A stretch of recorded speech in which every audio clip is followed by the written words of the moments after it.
You okay? You want to talk later about it? Why didn't give any status? Don't I deserve any status? Don't I deserve any status? Natalie, the question is, why do you even want to be Josh's girlfriend? It's been nearly 3 years and you haven't even seen the inside of his home. Surely that's a clue as to how into you he is. The whole situation is causing her so much pain. Yet pathetically, she's still begging for a status, begging for a label, begging to be his girlfriend. Just throw away all the time and we started to poke and Animal wants to go home and he cannot go home. And everybody pokes and pokes and Can you see? It's dangerous, it's screaming, but you're giving me pain, you're cutting me. As usual, it seems like it's everyone else's fault, but never her own. But before we get into that, let's start at the beginning. So the last we saw Natalie, she was blowing up after mistakenly thinking that she'd been called a prostitute. Tim said that her relationship with Josh was just about sex and money. And as far as I can see, I think he's correct. Josh doesn't want a real relationship with her. It hardly seems like he's about to settle down with her. Like he's happy to be intimate and send her money or buy her a car, but he draws the line at inviting her round to his house. So call it whatever you want.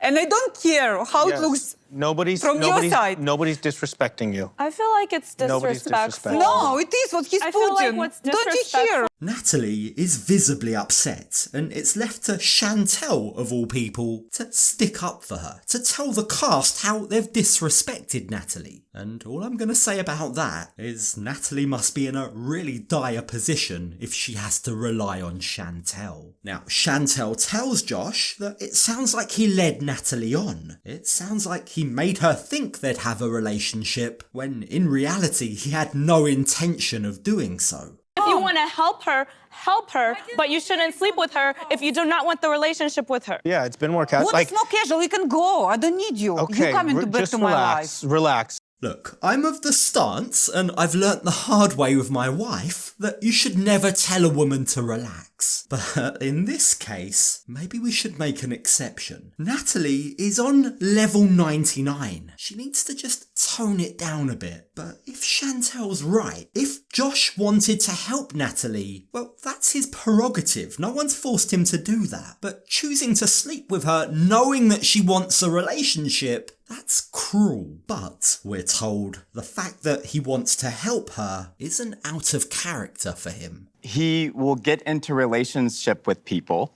that need help in some capacity. It might not be monetary. He likes fixing people. Look, maybe Josh wants to be with Natalie because he thinks somehow that a healthy relationship will fix her. But the thing is, it's clear that he has his own relationship issues that he's battling with. I mean, it's not exactly as if he's the model, the poster boy of commitment, is he? So yeah, it's hardly a surprise that they're constantly breaking up, then getting back together. But as Sean dismisses Josh's colleagues, she turns to Natalie to ask her how her journey of having her own family is going. Well, I cannot bring a child into this unhealthy situation I am in. It would be crazy, to be honest.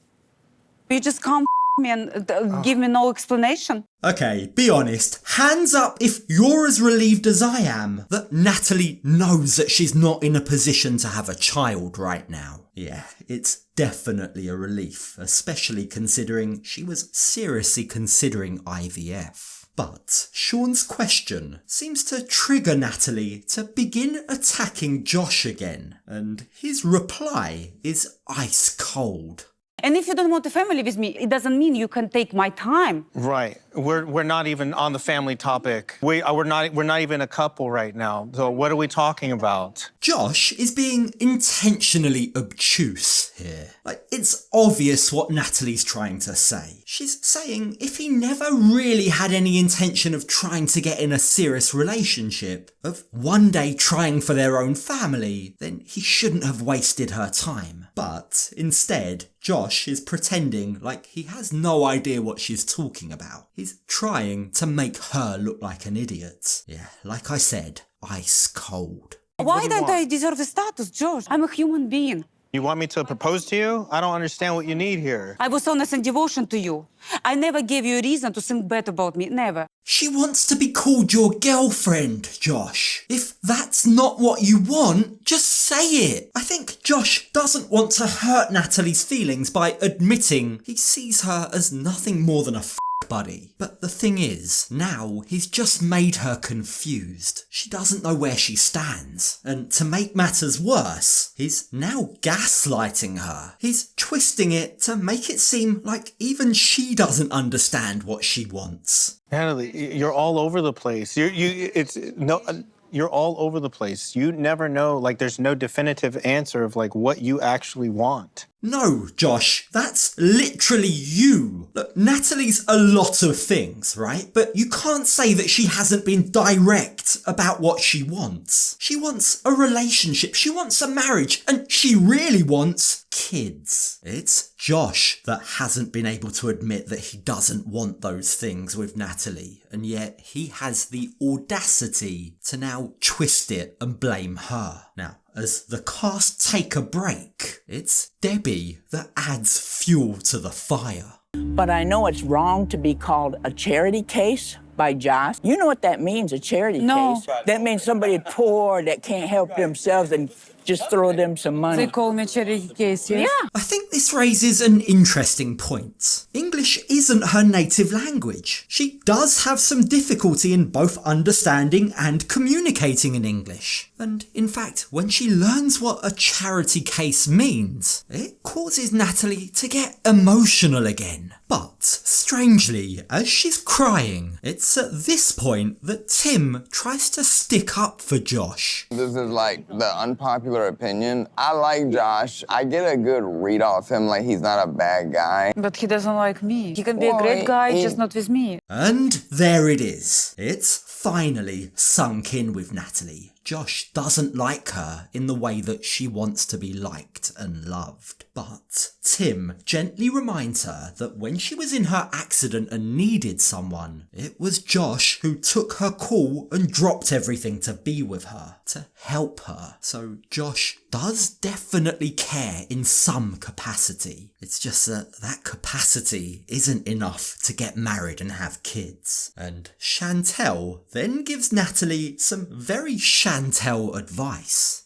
You know what's powerful? You're Your cookie. Your cookie is all your power. You give it up and you give it away. that is true. Don't do that. Yeah, it's true. Natalie does need to stop sharing her cookie. She does need to stop sleeping with Josh. Why? Why is that so important? Because it's obviously confusing her more than it's confusing him. He seems comfortable with the idea of a casual relationship. He wants to have a relationship with no labels. But the problem is, she, on the other hand, still, even after realising that he doesn't like her, she still doesn't understand why he doesn't want to be in a relationship with her.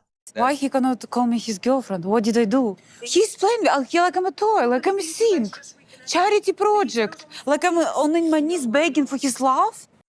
Natalie, you were pretty much begging for his love, in exactly the same way that you were begging Mike too. Yeah, that was really tough for all of us to watch. And as Josh enters the green room, he does the most surprisingly gentlemanly thing. I actually wasn't expecting this from him. If only more couples did this. He takes Natalie aside for a private conversation. He wants to discuss this between them privately, instead of putting their problems to the group, like most couples seem to do. Why you didn't give me any status? Don't I deserve any I don't status? think But so. you Just offend me relax. in No, front no. of other people. I did Even if not. I'm not with you, what people would think? Like charity project, like I'm crawling on my knees. Natalie doesn't really give Josh a chance to breathe, let alone talk. She has a lot to get off her chest. She really needs to vent. She asks Josh why he won't make her his girlfriend. She asks why his colleague, his business partner, was saying all those things about her. And then she tells Josh for the 100th time already that she is a good person. But the more she talks, the more she begins to rile herself up.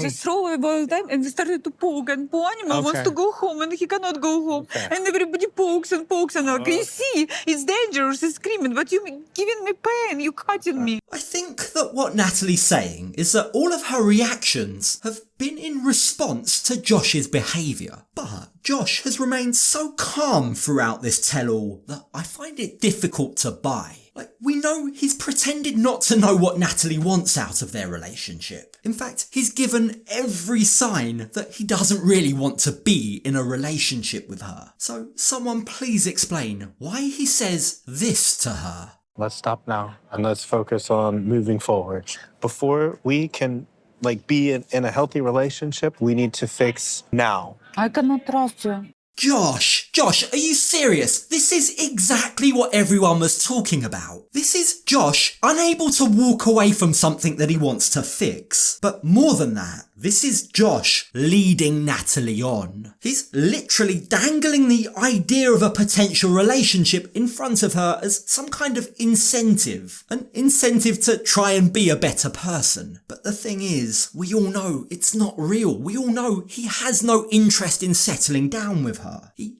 has no interest in having kids with Natalie. I'm getting mixed signals from him because we're going on and off for 2 years. I think he's tossing me around like a, thing, like a sub-object, which I'm not. I'm a human, Yeah, we are definitely seeing that in play. But, Natalie, you could also walk away. I think the truth is, Natalie doesn't want to walk away because she loves having Josh there to look after her. She loves having him there when she needs him. It's as if these two are in a very toxic cycle, exactly the kind of cycle that Josh's friend was talking about. And right now, neither of them seems to know how to leave this and move on with their lives. But the question is, how long will this go on? How long can it go on?